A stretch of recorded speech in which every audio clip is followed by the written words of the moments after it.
और अ,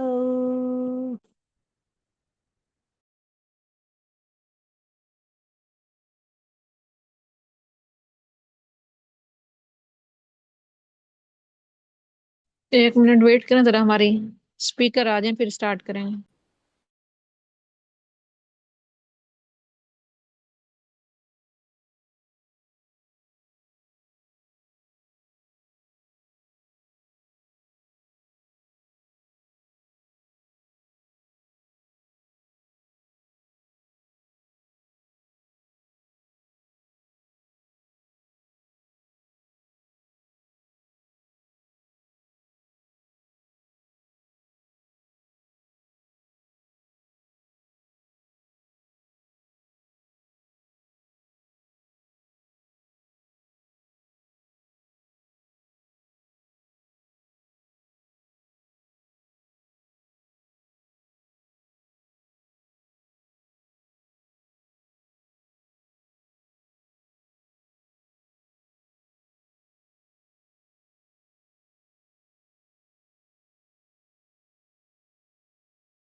जी आप कंटिन्यू करें, जो बाकी रह गया,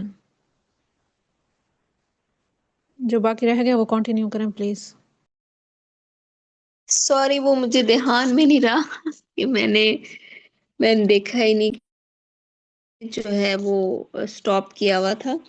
बहरहाल अब मैं वहीं से स्टार्ट कर लेती हूँ कि एडोलेसेंस के इनके जो होते हैं वो 10 ईयर्स तक अपीयर नहीं होते, लेकिन चाइल्डहुड के ऑनसेट उनके 10 ईयर्स तक अपीयर होने शुरू हो जाते हैं। उनके एग्रेसिव बिहेवियर होते हैं, उनमें कोई फियर नहीं रहता, उनमें डर खौफ नहीं होता, ठीक है।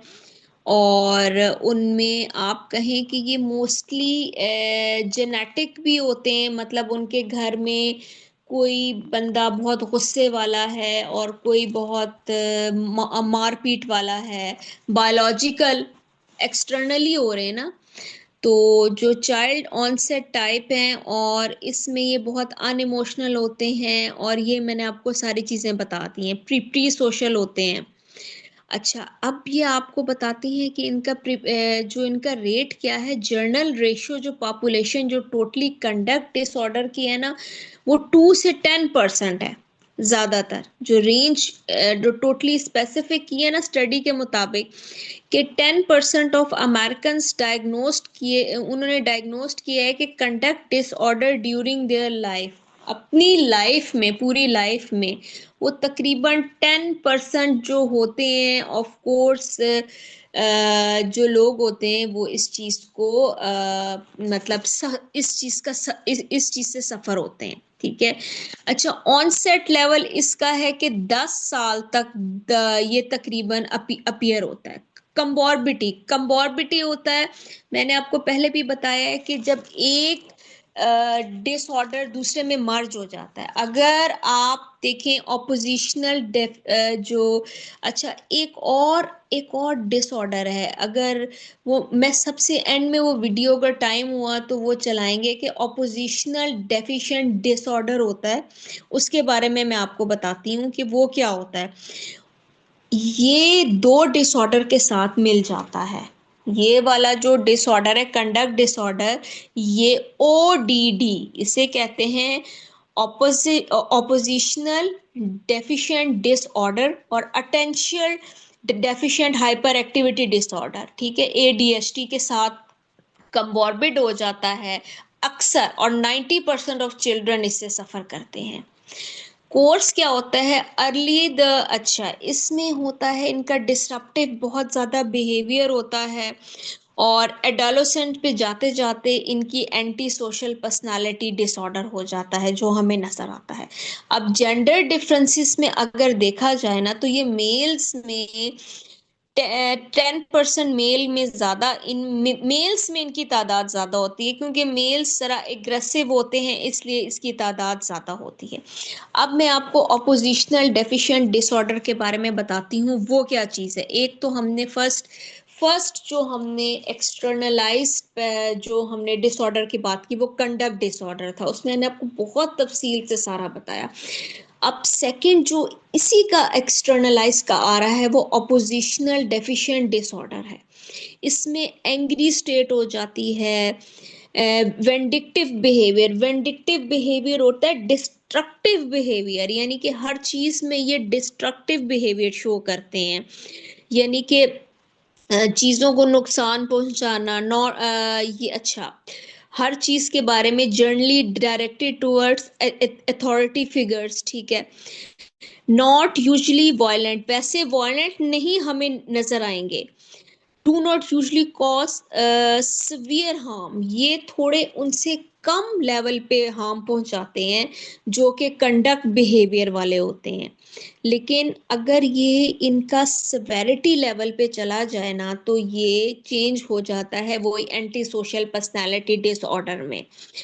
तो ये सिचुएशन कौन एग्जिबिट करता है इन चिल्ड्रन, जो जिनके पेरेंट्स और जिनके एडल्ट्स होते हैं उनके साथ अच्छा रवैया अख्तियार नहीं करते और वो एक्सटर्नलाइज्ड इन पैटर्न का इन बिहेवियर का शिकार होते होते ऑपोजिशनल डेफिशिएंट डिसऑर्डर का शिकार हो जाते हैं।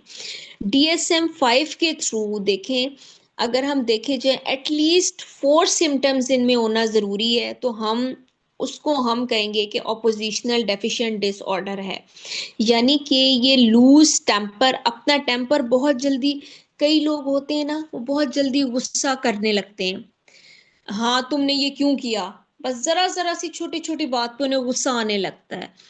अच्छा, इस ऑफनली टची, बहुत ज्यादा टची होते हैं, बहुत जल्द इन नाराज हो जाते हैं, एंग्री हो जाते हैं बहुत ज्यादा।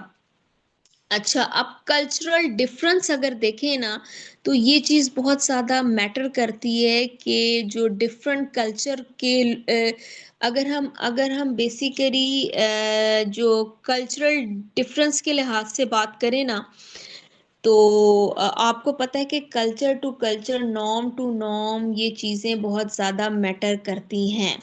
मतलब है कि अगर ये चीज़ें सबसे ज़्यादा जो हैं हमारे जो पर्सनालिटी पे जो अफेक्ट करती हैं ना वो यही चीज़ें होती हैं कि आपने किस तरह एक कल्चर को अडॉप्ट किया है और उसको आपने लेके चला है, ठीक है। तो अच्छा, अब हमारी जो चीज आ गई है वो आ गया है हमारा जी, नेक्स्ट जो हम चल रहे हैं, अभी हम ऑपोजिशनल डेफिशिएंट डिसऑर्डर पे हमने किया है, उसका कल्चरल डिफरेंस कर लिया। अब हम ODD और CD के बारे में हम थोड़ा सा बताएंगे कि ऑपोजिशनल जो कंडक्ट डिसऑर्डर और ऑपोजिशनल जो हमारा डिसऑर्डर है इसमें क्या डिफरेंस होता है, ठीक है। अगर देखें ये पेरेंट्स की तरफ से कॉन्फ्लिक्ट्स हो, स्ट्रिक्ट पेरेंट्स रूल हो, ठीक है, उसके अलावा जो आपके कहें कि पेरेंटिंग अच्छी ना हो, नेगेटिव पेरेंटिंग थॉट्स हो, अच्छा इसके अलावा इन अप्रोप्रिएट हार्श बिहेवियर हो, ठीक है, फिजिकल, अगर फिजिकल अब्यूजिंग हो बहुत ज्यादा, पुशिंग हो, ग्रैबिंग हो, हर वक्त थप्पड़ मार रहे हैं, हिटिंग कर रहे हैं, किकिंग, मतलब एक दूसरे को किक कर रहे हैं, हिट कर रहे हैं, ठीक है। Conduct disorder often occur as a contest of parental distress. देखिए मैंने आपको पहले भी कहा है कि घर के माहौल की वजह से ये सारे डिसऑर्डर जन्म लेते हैं, मतलब आप कहें कि एग्रीवेट होते हैं। कॉग्निटिव डेफिशिएंट, यानी कि हमारी कॉग्निटिव डिसएबिलिटी, हमारी कॉग्निटिव एबिलिटी इससे ज़्यादा मुतासिर होती है। जेनेटिक फैक्टर बहुत ज़्यादा काउंट करते हैं, अगर किसी मदर फादर में ADHD है, कंडक्ट डिसऑर्डर्स हैं, AST है या कोई भी प्रॉब्लम है, एंटी सोशल पर्सनालिटी डिसऑर्डर है, तो उनके बच्चों में ये चीज़ें हमें नहीं पता चलेगा मतलब स्टार्ट में, लेकिन देखें ये ट्रीटेबल है। ASD है वो ट्रीटेबल नहीं है, ऑटिज्म, कई चीजें ट्रीटेबल होती हैं, ये ट्रीटेबल है। ये हम इसको, अच्छा इसकी ट्रीटमेंट मैं आपको बताती हूँ।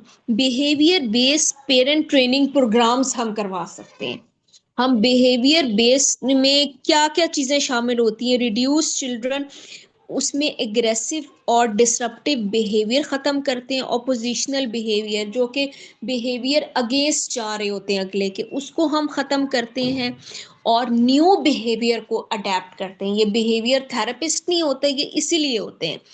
एंगर कंट्रोल ट्रेनिंग करते हैं, ये बहुत जरूरी है।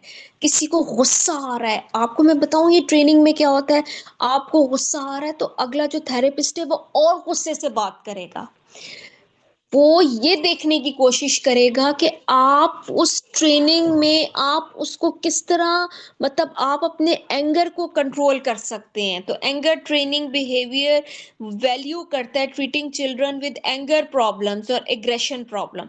और cognitive behaviour therapy of course, ये तो सीबीटी इज मस्ट, ठीक है, ये आपके नेगेटिव आपके बिहेवियर को पॉजिटिव में लेकर आती है। अच्छा, अब लास्ट इंटरनलाइज डिसऑर्डर, ये हमारा फिर फिनिश हो जाएगा। लंबा है लेकिन इंटरेस्टिंग टॉपिक है, क्योंकि मैं ये वो वाले डिसऑर्डर लेकर आई हूँ जो आम आपको लोगों में नजर नहीं आते।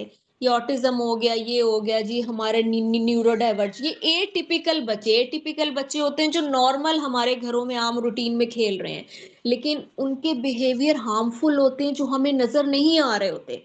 उनको अगर आप नोट डाउन करें तो ये चीजें कवर अप हो जाती हैं। अब इंटरनलाइज्ड में क्या हो जाता है, इंटरनलाइज्ड डिसऑर्डर जो होते हैं ना, वो अफेक्ट करते हैं आपके इंटरनल वर्ल्ड से होते हैं। जो हमारा इंटरनल वर्ल्ड क्या होता है, हमारे मूड, हमारे एंजाइटी डिसऑर्डर्स, ये सारी चीजें हमारे जो अंदर के डिप्रेशन है ना, सैडनेस, उससे ये, उसकी वजह से ये अकर करते हैं। इंटरनलाइज डिसऑर्डर हमारे मूड डिसऑर्डर्स होते हैं, एंजाइटी की वजह से। हम छोटे होते हुए अपने घर में फाइटिंग देखते हैं, ठीक है, एग्जाम्पल दे रही हूँ। अपने घर में हम किसी को मरता हुआ कई लोग देख लेते हैं, किसी की डेथ देख लेते हैं, वो ट्रॉमा, जो किसी जो लव्ड वन होता है उसकी डेथ देख लेते हैं, वो ट्रॉमा हमारे माइंड में बैठ जाता है। और वो फिर मूड, वो इतना सवियर हो जाता है, इतना सवियर हो जाता है कि वो हमारे एंजाइटी, डिप्रेशन और मूड डिसऑर्डर में कन्वर्ट हो जाता है। ये इसमें सबसे पहले है elimination, there are following kind, इसमें एलिमिनेशन डिसऑर्डर है। अच्छा, इंटर, ये बड़े मजे के मैं आपको बताती हूँ और ये बहुत कॉमन है, ये अब गौर से सुनिएगा। इसमें एक एनयूरिसिस है, एनयूरिसिस होता है बेड वेटिंग, जो यूरिनेशन करते हैं। अक्सर बच्चे बेड पे यूरिनेशन करते हैं, इसमें दो टाइप आते हैं एनयूरिसिस, ये हम चीजें निग्लेक्ट कर देते हैं, ये हम डिसऑर्डर सामने लेकर ही नहीं आते, लेकिन ये बड़े इंपॉर्टेंट होते हैं। एनयूरिसिस जो मदर सामना करती हैं, या एन कॉप्रेसिस, एनयूरिसिस में होता है बेड वेटिंग, यानी कि बच्चे एक हद तक देखें, हम 2.5 years तक बच्चों की ट्रेनिंग कर देते हैं, पॉटी ट्रेनिंग, लेकिन बच्चे आहिस्ता आहिस्ता आके 4 years तक भी बेड वेटिंग ना छोड़ें, बेड पे हम उनका पेम्पर हटा दें, फिर भी एटलीस्ट 5 year ऑफ एज तक वो ये डायग्नोस्ड होता है। और ये प्रॉब्लम क्यों ट्रिगर करता है, स्ट्रेसफुल इवेंट की वजह से हॉस्पिटलाइजेशन तक बच्चे की यूरिनेशन ही नहीं रुक रही। इसमें ब्लैडर का अफेक्ट भी आ जाता है, ब्लैडर इसमें फिजिकल और साइकोलॉजिकल दोनों अफेक्ट काउंट करते हैं, ठीक है। और आपकी इसकी एटोलॉजी बताती हूँ कि टॉयलेट ट्रेनिंग या तो आप लोगों ने सही नहीं करवाई, या वो बच्चा उस चीज को एक्सेप्ट ही नहीं कर पा रहा कि मैंने वॉशरूम में बैठना है, और उस चीज से फियर कर रहा है, या उनको ब्लैडर की कोई प्रॉब्लम हो रही है, वीक ब्लैडर्स मसल्स हैं। इसकी ट्रीटमेंट बहुत इंटरेस्टिंग है, बेल एंड बैटरी टेक्निक, ये आपको बड़े मजे की टेक्निक है। बेड बेल बेड के नीचे बेल और बैटरी लगा देते हैं, जैसे ही यूरिनेशन आता है ना, वो बैटरी बोलना शुरू हो जाती है, बेल, बैटरी ऑन होती है, बेल बोलना शुरू हो जाती है, और पता चल जाता है बच्चे को, वो बच्चा जाग जाता है। एक तो ये टेक्निक यूज करते हैं, ड्राई बेड ट्रेनिंग होती है, यानी बार बार उठ के आपको, ये जरा मुश्किल होती है पेरेंट्स के लिए, लेकिन अगर फिर भी ये चीज आपके हॉस्पिटलाइज, मतलब अगर ये चीजें नहीं ज्यादा काम कर रही, बार बार प्रैक्टिस से भी ये बच्चा नहीं सीख रहा है एक नॉर्मल पैटर्न में, इसका मतलब है उसका ब्लैडर वीक है, उसके ब्लैडर के मसल्स वीक है। तो ये दो ट्रेनिंग्स करवाते हैं। और जो एंड कॉप्रेसिस में होता है, जो पॉटी ट्रेनिंग करते हैं, ये पॉटी से जो पॉटी, एक लफ्ज तो एक अजीब सा ही है, जो बच्चे अंदर पॉटी बार बार निकाल देते हैं, वो नहीं करने को तैयार होते, पैम्पर में भी नहीं करते, स्कूल में निकाल देते हैं। तो ये चीज इसको हम जो कहते हैं, ये रिसर्च के मुताबिक किया गया है, ये बॉयज और गर्ल्स दोनों में कॉमन है। ठीक है, ये तकरीबन हमारी 1.5 to 3% ऑफ चिल्ड्रन को अफेक्ट कर रही है। और जो चिल्ड्रन हु सफर फ्रॉम, अगर वो हाइड करते हैं ऐसी कंडीशन को, आपको पता है ऐसे बच्चे एम्बेरस्ड होते हैं, स्कूल में नहीं जाना पसंद करते, पार्टीज में नहीं जाना पसंद करते, क्योंकि वो बहुत ज़्यादा इस चीज़ से एम्बेरस होते हैं। या तो उन्हें कॉन्स्टिपेशन हो जाता है, या डायरिया का इशू हो जाता है, स्ट्रेस की वजह से हो जाता है, उन्हें कोई ना कोई ये एक इनका डिसऑर्डर बन जाता है, स्ट्रेस से। बायोलॉजिकल फैक्टर होते हैं such as constipation, improper toilet training, or a combination of these two. Or most children with encopresis have the history of repeated constipation उन्हें होती है। उनकी कॉन्स्टिपेशन उनकी इतनी ज्यादा होती है कि जब वो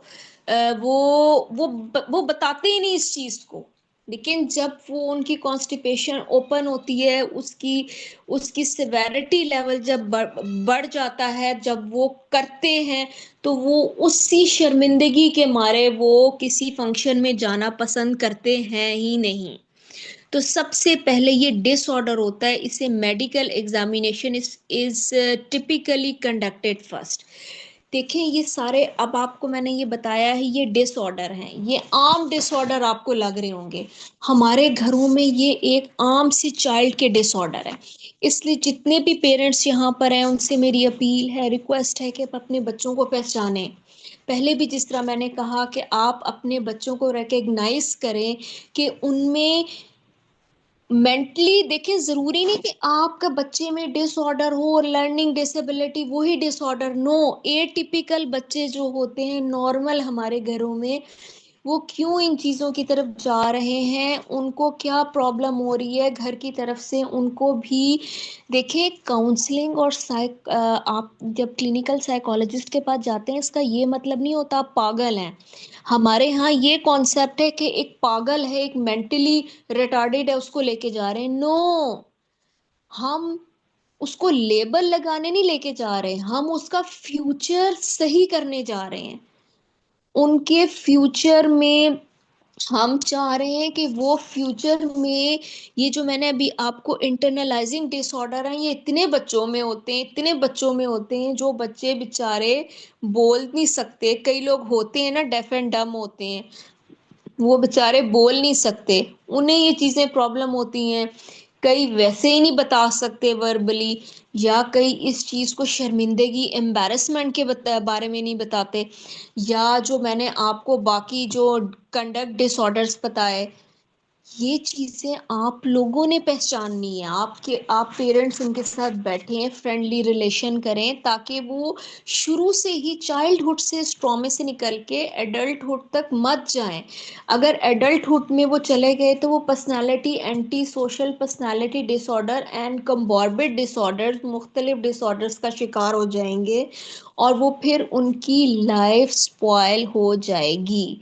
तो फिर भी लेबल ना लगाएं। अगर एक बच्चा बेड वेटिंग कर रहा है, तो इट्स नॉट लेबल्ड कि आप उसको ये, वो कोई भी बच्चा कर देता है, सर्दियों में मोस्टली बच्चे कर देते हैं, नो प्रॉब्लम। लेकिन अगर एक चीज एक्सेसिव हद तक बढ़ जाए, उसको हम इस चीज का नाम देते हैं। मैंने आपको पहले भी कहा था, don't label your child, don't label your child that you are aggressive, don't label your child you are frustrated. आप उसको ब्लेम करें, आप उसको अकेडेमिकली ब्लेम करें, you are failure, no. Don't compare your child with another child. आप अपने बच्चे को एक पर्सनालिटी आप उनकी एक ग्रूम्ड रखें, उनके साथ उनका फ्रेंडली रिलेशनशिप, क्योंकि आजकल के बच्चे बहुत मुश्किल हैं, मुझे पता है ना। आजकल के बच्चों को टैकल करना आसान काम नहीं है। तो काइंडली अपने बच्चों को टैकल करें, और अपने बच्चों को आप अच्छे तरीके से क्या कहते हैं, उनकी क्या कहते हैं परवरिश, उनकी जो ग्रोथ है ना, उसकी डेवलपमेंट और ग्रोथ में एक पार्ट प्ले करें, क्योंकि आजकल के बच्चे वो बच्चे नहीं है जो हम हैं। वो ज़रा डिफरेंट हैं। वो एक डिफरेंट सोसाइटी में रहते हैं, वो एक डिफरेंट इन्वायरमेंट में पले हैं। उनके बहुत ज़्यादा प्रॉब्लम्स भी हैं, कि प्रॉब्लम सॉर्ट आउट करने की कोशिश करें। यकीनन आज का आपको जो डिसऑर्डर्स होंगे वो आपको समझ आए होंगे, और उसके बाद आप अपने बच्चों को लेबल नहीं लगाएंगे, बल्कि उनका उनका साथ देंगे। Thank you so much for attending this webinar. Thank you so much.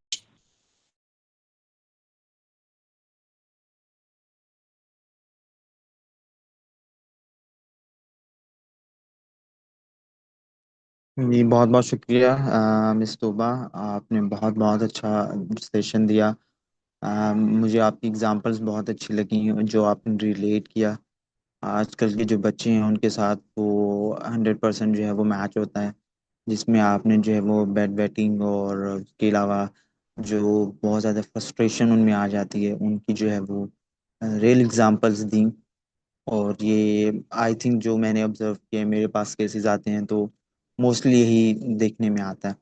तो होप सो के और भी पार्टिसिपेंट्स जो हैं उनको अच्छा लगा होगा। और बहुत बहुत शुक्रिया। Thank you. Thank you so much, sir, for your cooperation and for arranging such a beautiful webinar. Thank you so much.